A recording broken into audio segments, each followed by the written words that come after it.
Praise Lord.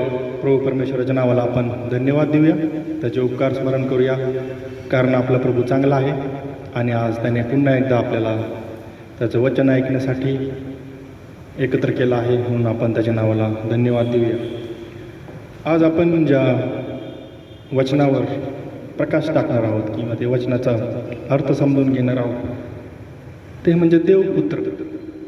की नाही, काही आपल्याला माहिती आहे देवपुत्र कोण आहेत, काय आहे की नाही. जितक्यांना देवाचा आत्मा चालवतो तितके काय देवपुत्र आहेत. पण काही लोक जे आहेत त्यांना हे वचन न समजल्यामुळे त्यांनी त्याचा विपरीत अर्थ केला आहे आणि विपरीत अर्थ करून काय केलं की वेगवेगळे कल्पना, वेगवेगळे मनाचे असे कल्पना, परिकल्पना करून ते वचन सांगण्याचा प्रयत्न करतात. आणि देवपुत्र म्हणजे याचा सर्वप्रथम जर कुठे उल्लेख आला असेल म्हणजे जर म्हणजे उत्पत्ती याचा 6वा अध्याय आणि पहिलं वचन आपण वाचूया. आणि असे झाले की मनुष्य भूमीच्या पाठीवर बहुतपट झाले आणि त्यांना मुली झाल्या. तेव्हा देवाच्या मुलांनी मनुष्याच्या मुलींना पाहिले की त्या सुंदर आहेत आणि त्या सर्वातून ज्या त्यांनी निवडल्या त्या त्यांनी बायका करून घेतल्या. इथं जर आपण पाहिलं तर हे वचन पाहिलं तिथं काय देवाची मुलं आणि मनुष्याच्या कन्या. मग इथे असं काही लोक असा समज करून घेतात की इथे जे देवाचे मुलं जे आहेत ते देवदूत आहेत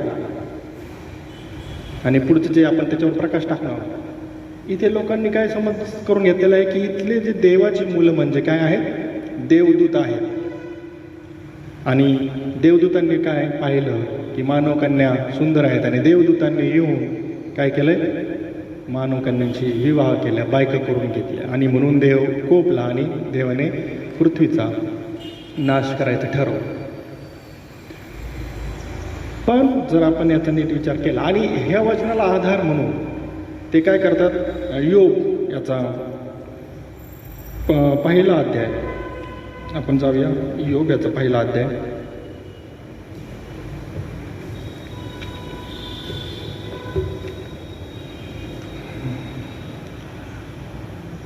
आणि 6वं वचन जे आहे. आणि असे झाले की एके दिवशी देवाची मुलगे यहोशवाच्या समोर उभे राहायला आले आणि त्यामध्ये सैतानही आला. आणि म्हणतात मग इथे ते वचनाचा सपोर्ट देतात की देवाची मुले, इथे देखील देवाची मुले शब्द आले आणि ते सांगतात की ही देवाची मुले म्हणजे काय आहे, देवदूत आहेत. आणि उत्पत्ती 6मध्ये देखील जे देवाची मुले जे आहेत ते काय आहे, देवदूत आहे. आणि देवदूतांनी मानव कन्यांशी विवाह केला आणि त्यांना पुत्र झाले आणि ते मोठे काय झाले, महाकाय झाले, शूरवीर झाले. पण जर आपण त्या वचनाचा नीट विचार केला तर वचन काय सांगतं आपण पाहूया. हे सर्व याच्यावर प्रकाश टाकण्यापूर्वी आपण इब्री लोकासपत्र याचा पहिला अध्याय 4 पासून मी वाचतो. जेवढ्याने त्याला देवदूतांपेक्षा वारशाने अधिक उत्तम नाव आहे तेवढ्याने तो त्यांच्यापेक्षा अधिक श्रेष्ठ आहे. इथं कोणाविषयी म्हणत आहे, येशू ख्रिस्ताविषयी. इथं वचन आपल्याला सांगत आहे की येशू ख्रिस्त हा देवदूतांपेक्षा श्रेष्ठ आहे. 5वं वचन, कारण तू माझा पुत्र आहेस आणि मी तुला जन्म दिला आहे आणि पुन्हा मी त्याचा बाप होईल आणि तो माझा मुलगा होईल, असे त्याने कोणत्या देवदूताला कधी म्हटले. वचन काय सांगते, ही प्रश्नार्थक आहे की देवाने कोणत्या देवदूताला असं कधी म्हटले की तू माझा पुत्र आहे. प्रश्नचिन्ह आहे, म्हणजे काय, कधीच म्हटलं नाही. देवदूताने कोणत्याही देवदूताला असं म्हटलं नाही की तू माझा पुत्र आहेस. प्रभू परमेश्वराने याचा अर्थ काय होतो, प्रश्नचिन्ह. त्याने कोणत्या देवदूताला असं म्हटले म्हणजे प्रश्नचिन्ह दिले. याचा अर्थ काय आहे की असं म्हटलेलं नाही. त्याने कधीच कोणत्या देवदूताला तू माझा पुत्र आहेस असं म्हटलं नाही. मग आता हे कसं सांगतात की इथली जे देवाची मुले जे आहेत ते देवदूत आहेत. तर त्याचा साधा अर्थ असा आहे की त्यांना ते वचन समजलेलं नाही. ते काय करतात, मनाच्याच कल्पना तिथे लावतात. आणि मग या वचनाचा आधार घेऊन ते योग 1:6 जे आपण वाचलं ते तिथे हे करतात. मग नंतर योग 2:1 मध्ये आणि योग 38:7 मध्ये देखील ते काय म्हणतात, हे काय आहे, देवपुत्र म्हणजेच देवदूतांविषयी लिहिलेला आहे. मग आता आपण जर याचा खुलासा पाहिजे, स्पष्टीकरण पाहिजे, तर आपण योबाच्या पुस्तकामध्ये जाऊया. योग याचा 38वा अध्याय.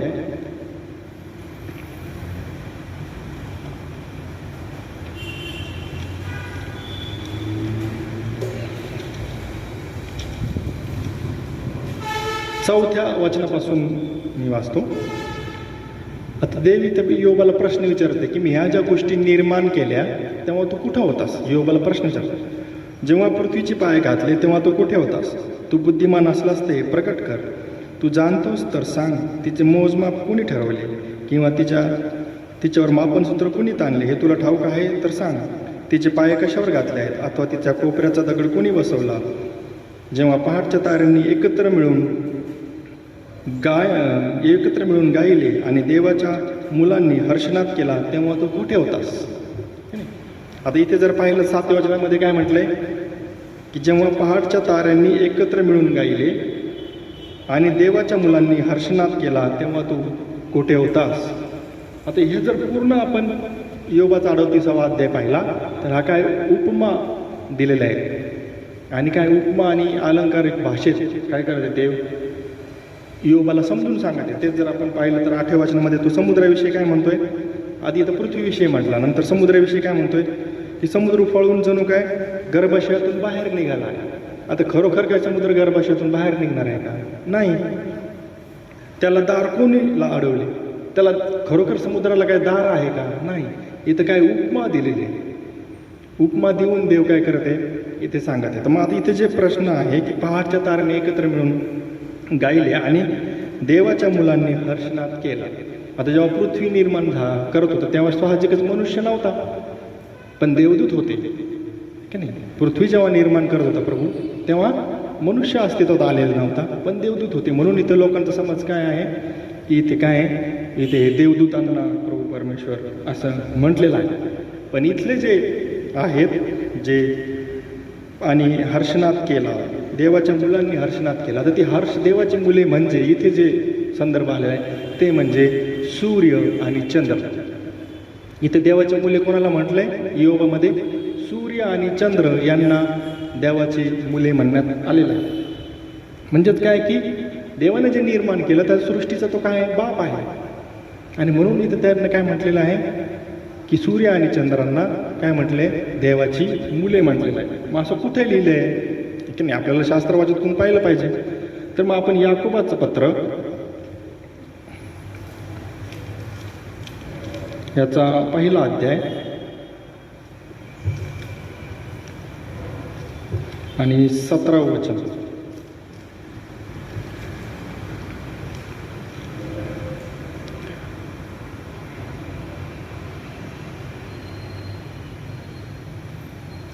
प्रत्येक उत्तम दान व प्रत्येक पूर्ण दान वरून आहे, ज्याला पालट नाही व फिरण्याची छायाही नाही, त्या प्रकाशांच्या बापापासून ते उतरते. इथं काय लिहिलंय प्रकाशांच्या, हे की नाही, कशाच्या प्रकाशांच्या बापापासून. आता इथं कोणते प्रकाश की नाही प्रकाशांच्या बापापासून आले. मग आता नेमके कोणते प्रकाश. जर आपण पंडित रावबाईचं भाषांतर जर आपल्याकडे असेल तर त्या बापापासूनच्या वरती 13 नंबर लिहिलेला आहे. आणि जर आपण रेफरन्समध्ये जर पाहिलं 13 नंबरचा जो रेफरन्स त्याच्यामध्ये लिहिला आहे स्तोत्र 136 7 ते 9. आता जाऊया आपण त्याच्यामध्ये काय सांगतो. प्रकाशांचा बाप म्हणजे काय आता पाहूया आपण.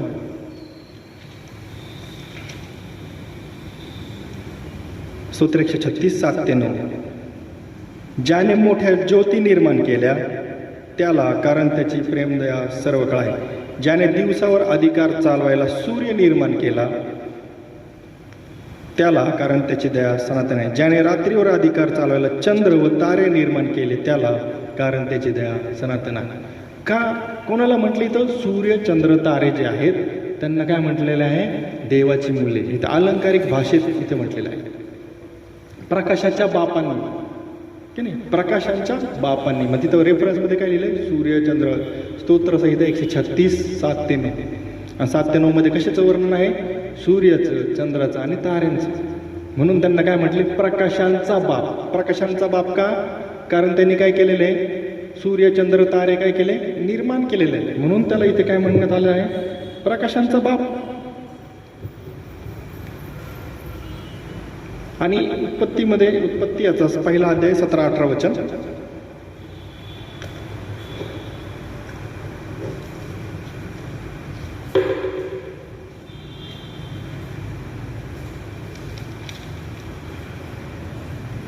आणि पृथ्वीवर प्रकाश होण्यासाठी आणि दिवसावर व रात्रीवर अधिकार चालवण्यासाठी आणि प्रकाशामध्ये व अंधकारामध्ये भेद करण्यासाठी देवाने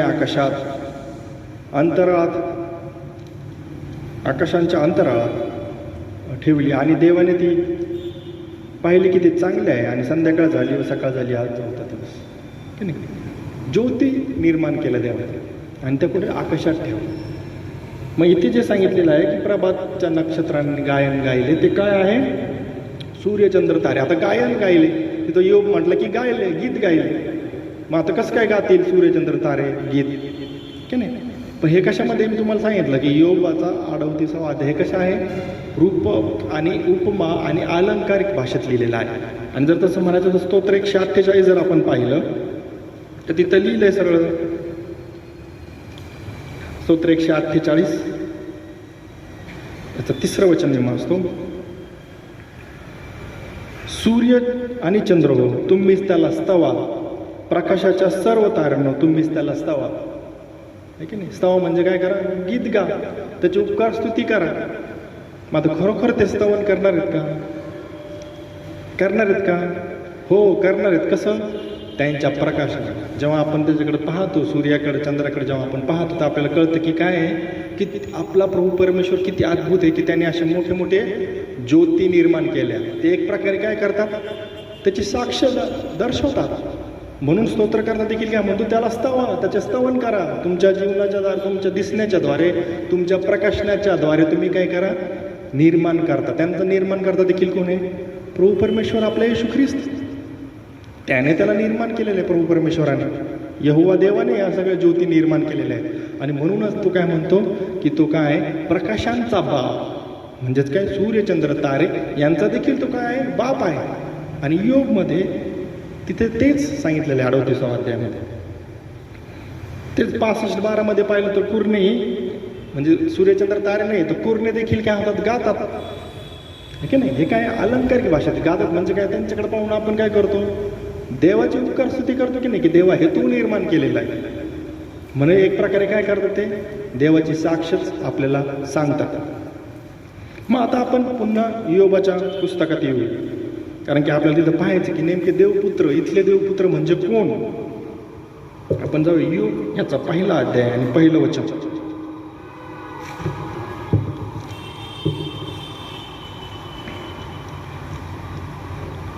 ऊस देशात योग नावाचा एक मनुष्य होता.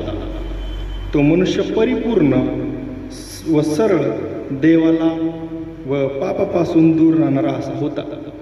आणि त्याला 7 मुलगे व 3 मुली झाल्या. इथं काय योगाचं वर्णन आहे की त्याला 7 मुले 3 मुली झाल्या. त्यानंतर पुढचं वचन वाचतो मी.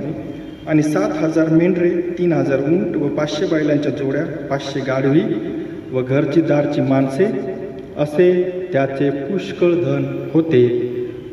म्हणून तो मनुष्य पूर्वेकडच्या सर्व संतानामध्ये, इथं काय लिहिले, पूर्वेकडच्या सर्व संतानातला, म्हणजे पूर्वेकडे जो ऊस देशामध्ये जो पूर्वेकडला एक भाग होता, त्यामध्ये संतान म्हणजे मुले राहत होते.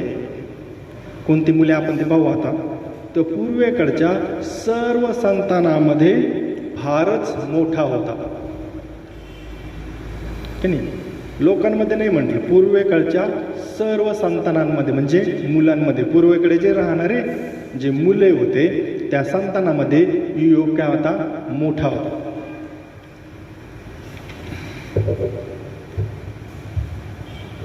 आणि त्या 4थं वचन. आणि त्याचे मुलगे एकमेकांच्या घरी एकेका आपापल्या दिवशी जाऊन भोजन करीत असत आणि निरोप पाठवून आपल्या 3 बहिणीस आपणाबरोबर खायला बोलावित असत.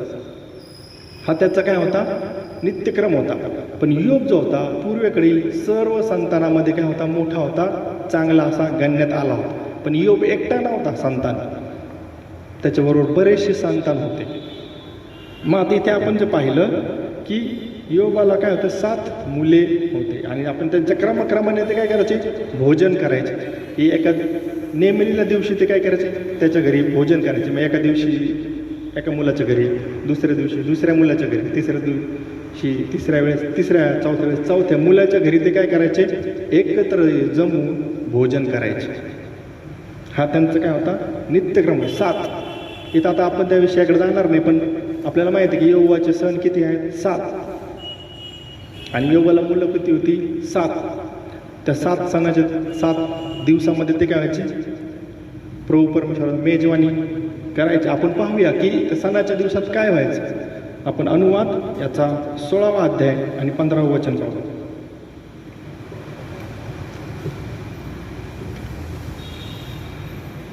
अनुवाद 16:15.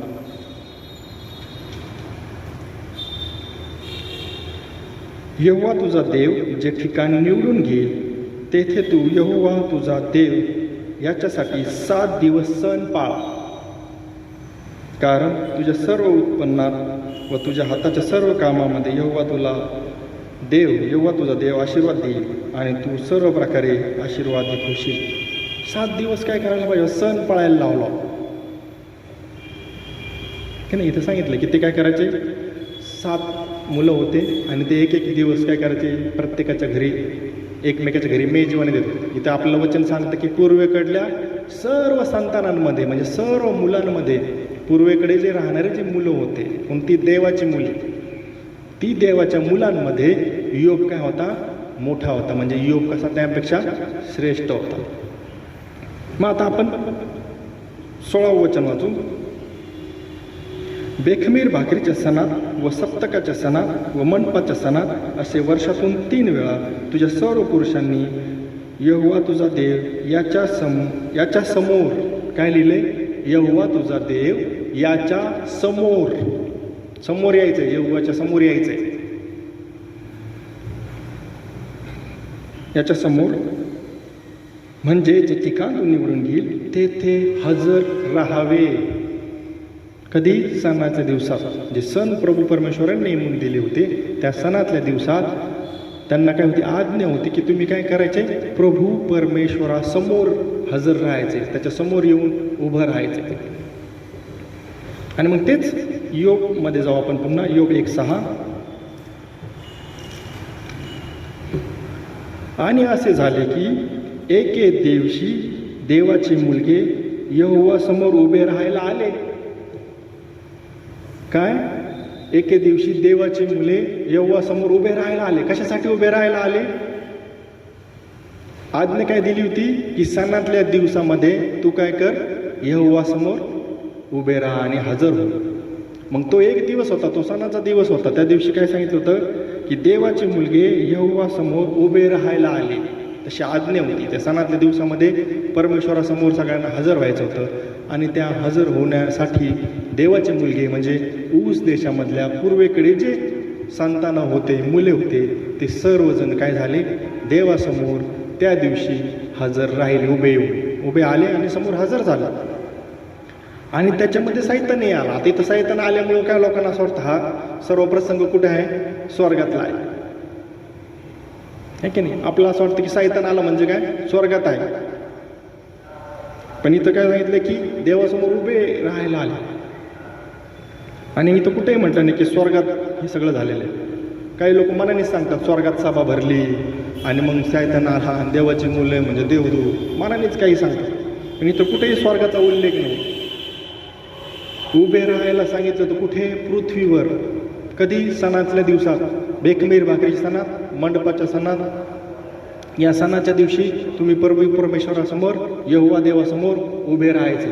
आणि यहोवा आणि ते इतर जे पूर्वकडले जे मुले होते, संतान होते, ते देखील त्याच दिवशी तेच करत होते की सणातल्या दिवसात प्रभू परमेश्वरासमोर ते उभे राहिले होते, स्वतःला त्यांनी सादर केलं होतं. आणि तसं असताना सैतान तिथे आला होता.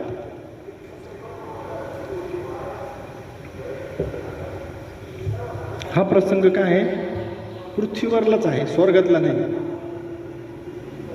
आहे की नाही? प्रश्न असा आहे, जर आता सैतानाला जर स्वर्गातून खाली टाकलंय तर तो स्वर्गात कसा जाईल परत? जाऊ शकतो? ते पण देवाच्या इच्छेच्या विरुद्ध. लोकांना कळत नाही.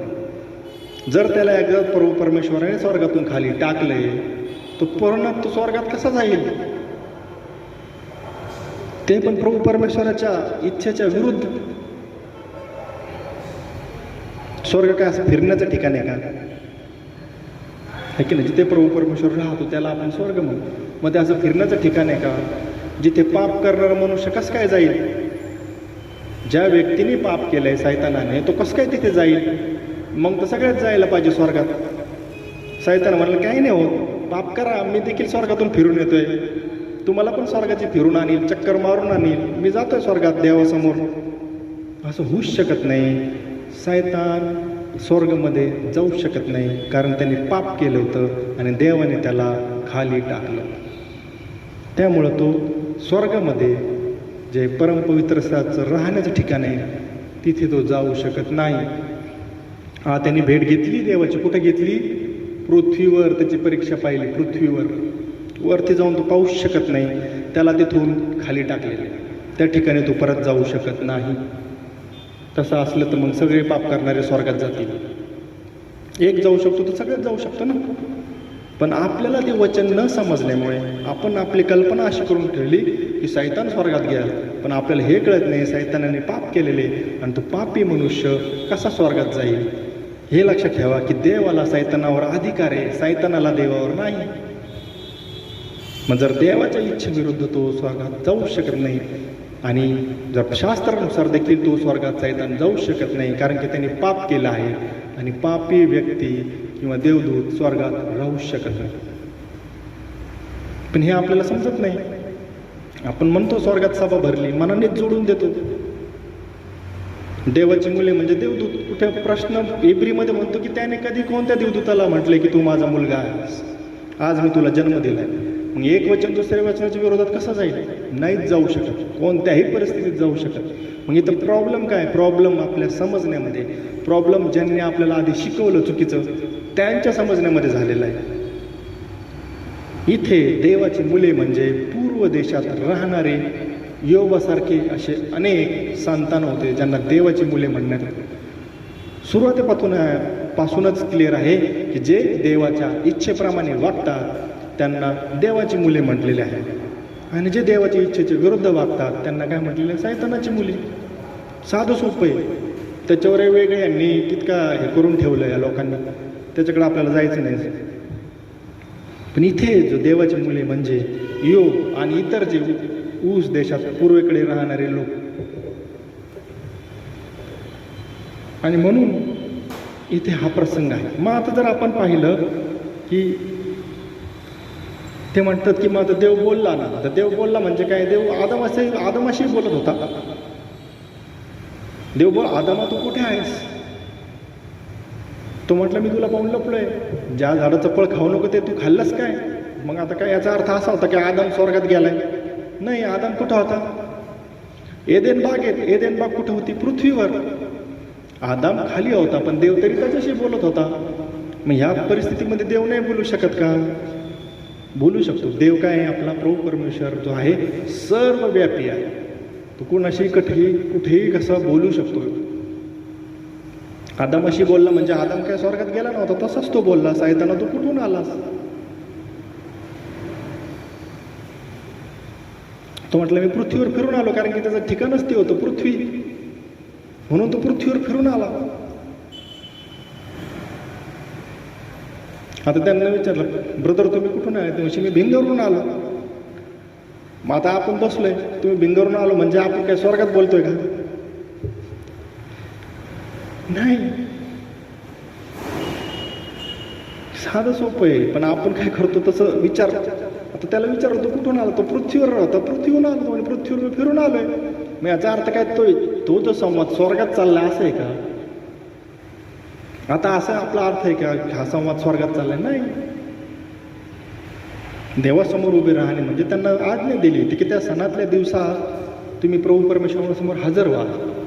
तुम्ही जे निवडून घेतलेल्या ठिकाणामध्ये जे मंदिराचं ठिकाण होतं तिथे तुम्ही हजर राहा. आणि तेच योग करत होता. त्याच्यासाठी पूर्व देशातले जे इतर चांगले लोक होते, ज्यांना देवाची मुले म्हटले होते, ते एकत्र जमले होते. आणि म्हणून तिथं तसा संदर्भ आला. आता आपण पुन्हा उत्पत्तीमध्ये जाऊ, जिथून आपण सुरुवात केली. उत्पत्ती याचा 6वा अध्याय. आता गंमत पहा, ह्या लोकांची बुद्धी पहा कशी. 1 पासून पुन्हा असणे. आणि असे झाले की मनुष्य भूमीच्या पाठीवर बहुतपट होऊ लागले आणि त्यांना मुली झाल्या. तेव्हा देवाच्या मुलांनी मनुष्याच्या मुलींना पाहिले आणि त्या सुंदर आहेत आणि त्या सर्वातून ज्या त्यांनी निवडल्या त्या त्यांनी बायका करून घेतली. आणि यहोवा देव म्हणाला की माझा आत्मा मनुष्याची सर्व काळ वाद करणार नाही, कारण तो देही आहे. तरी त्याचे दिवस 120 वर्ष होतील. ठीक आहे नाही. आता इथं काय केलं जर हे पाहिलं, आणि यहोवा देवाने पाहिलं पृथ्वीवर मानवाची दुष्टाई मोठी आहे आणि सदोदित त्याच्या हृदयात विचारात प्रत्येक कल्पना केवळ वाईट आहे. आणि आपण पृथ्वीचा मनुष्य निर्माण केले होते, यामुळे यहोवाला अनुतापला आणि तो आपल्या हृदयात खेद पावला. आणि यहोवा म्हणाला, ज्या मनुष्याला मी अस्तित्वात आणले त्याला मी भूमीच्या पाठीवरून नष्ट करीन. आता इथं साधा प्रश्न असा आहे या लोकांना, जर इथे चूक कोणी केली होती तर पहिलं चूक म्हणजे ह्यांच्या म्हणण्याप्रमाणे देवदूतांनी, आणि दुसरे कोणी केली होती मानव कन्यांनी. जर ह्या 2 व्यक्ती जे आहेत, एक कोण देवदूत आणि दुसऱ्या मानव कन्या, तर देवाने नष्ट कोणाला केलंय? सर्व मनुष्यांना. वास्तविक पाहता नष्ट करायला करायचं होतं, देवाने नष्ट कोणाला करायला पाहिजे होतं? देवदूतांना. कारण की चूक कोणी केली होती? ह्यांच्या म्हणण्यानुसार देवपुत्र म्हणजे कोण? देवदूत. मग जर इथे जर देवपुत्र म्हणजे जर देवदूत आहे, तर देवाने नष्ट कोणाला करायला पाहिजे होतं? देवदूतांना करायला पाहिजे. पण प्रभूने नष्ट कोणाला केलंय? मानवांना. चूक कोणी केली होती? मानव कन्यांनी आणि देवदूतांना, ह्या लोकांच्या म्हणण्यानुसार. पण इथं कोणाला शिक्षा झाली? मानवाला शिक्षा झाली. देवाच्या मुलांना शिक्षा झाली. म्हणजे कोण? आदामाची मुले. आदामापासून जे होते ते काय होते? देव होते. देवाचे पुत्र त्यांना म्हणण्यात आलं होतं. आता शिक्षा इथं कसे देवाने? मग देव काय विपरीत न्याय करील का? जर देवदूतांनी जर पाप केले तर तो मनुष्याला कशाला शिक्षा दिली? मग मनुष्याला द्यायची होती, सर्व मनुष्याला का दिली? फक्त मानव कन्यांना शिक्षा द्यायला पाहिजे होती. सर्व मनुष्याला का शिक्षा दिली? तर इथं हेच आहे की वचन न कळल्यामुळे काय झाले?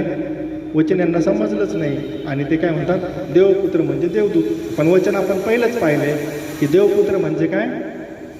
देवदूत हे देवपुत्र नाही. कारण वचन सांगतं की तो कोणत्या देवदूताला असं म्हणाला की तू काय आहे? माझा पुत्र आहेस. आणि जर आपण लूक याचा 3रा अध्यायामध्ये जर येशूची वंशावळी पाहिली तर तिथं काय सांगितलेलं आहे की हा त्याचा पुत्र, तो त्याचा पुत्र. आणि 36व्या वचनानंतर वरती पाहिलं तर काय सांगितलेलं आहे की जलप्रलयाच्या आधीचे होते.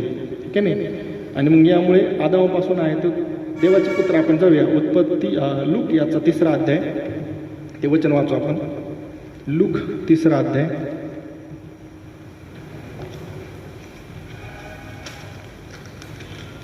आणि 38वं वचन वाचतो.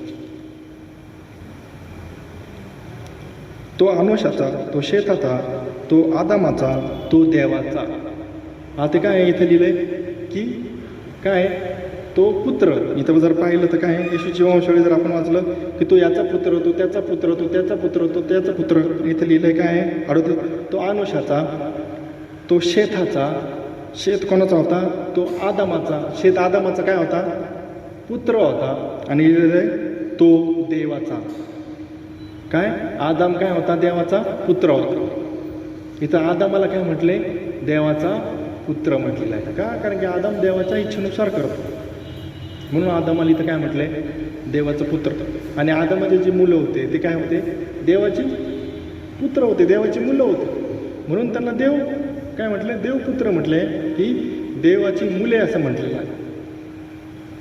मग त्याच्यानंतर आपण जर पाहिलं की उत्पत्तीमध्ये जर आपण जाऊन पाहिलं तिथं काय लिहिलं की काय झालं? महाकाय निपजले. आता ते सांगितलं की महाकाय म्हणजे काय? बलवान पुरुष निर्माण झाले. पण तिथं वचन सांगितलं याच्या आधी देखील होते. त्यांनी काय म्हणजे काय की देवदूतांनी येऊन काय केलं, लग्न केलं आणि त्यांना मुले झाले आणि खूप बलवान असे देवदूत आणि मनुष्य म्हणून असे बलवान असे काही निर्माण झाले, पुरुष निर्माण झाले. पण वचन आपल्याला चौथं वचन जर असं सांगितलं की बलवान महाकाय ऑलरेडी काय होतं पृथ्वीवर होते आणि त्यानंतरही झाले. हे वचन लोक वाचतच नाही.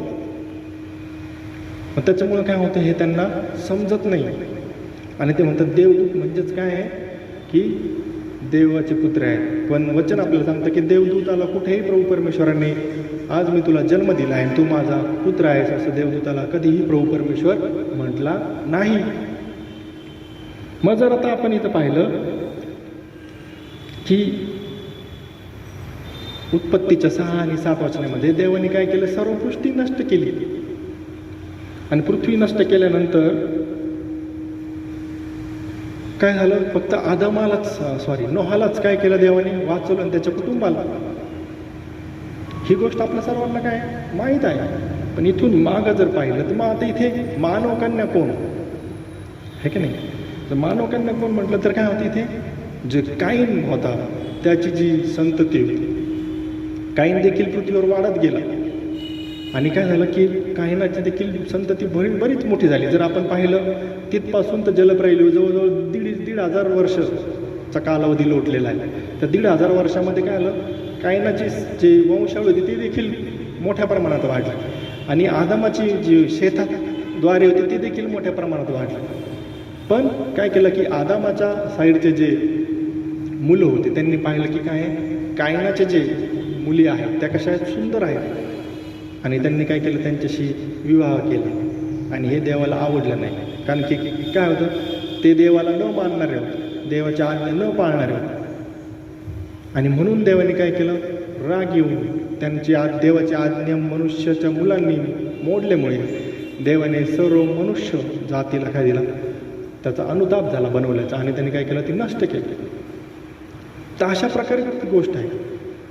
जर आपण पाहिलं तर देवदूत काय आहेत, आत्मा आहेत, मनुष्य काय आहे, शरीर आहे. आत्म्याचा आणि शरीराचा मिलाप कसा आणि त्यांना मुलं होणार तरी कशी, होऊच शकत नाही. पण ते वचन न समजल्यामुळे काय आहे, इथे मनुष्याचं चुकीच्या कल्पना करतो आणि मग पुढे वचन समजायला काय होतं, प्रॉब्लेम निर्माण होतात की मग तिथे असेल तर इथं कसं असणार आणि म्हणून शास्त्र लोकांना समजत नाही. तर सुरुवातीपासूनच जर एखादी गोष्ट स्पष्ट असली तर पुढचे वचन समजायला काय होतं, सोपं जातं. तर आज आपण पाहिलं की देवपुत्र म्हणजे काय, की आदमाचे द्वारे पुढे संतती आली नोहाकडे ते म्हणजे देवपुत्र आणि मानवकन्या म्हणजे जे काईनाची जी वंशावळी होती त्याच्यामधल्या ज्या स्त्रिया होत्या त्यांच्याशी त्यांनी विवाह केला आणि म्हणून देवाला त्याचा राग घेऊन प्रभूने काय केलं, पृथ्वीचा नाश करायचं ठरलं. प्रभू करो हे वचन समजणारं मन आणि अंतःकरण आपल्या सर्वांचं प्रेझेंट.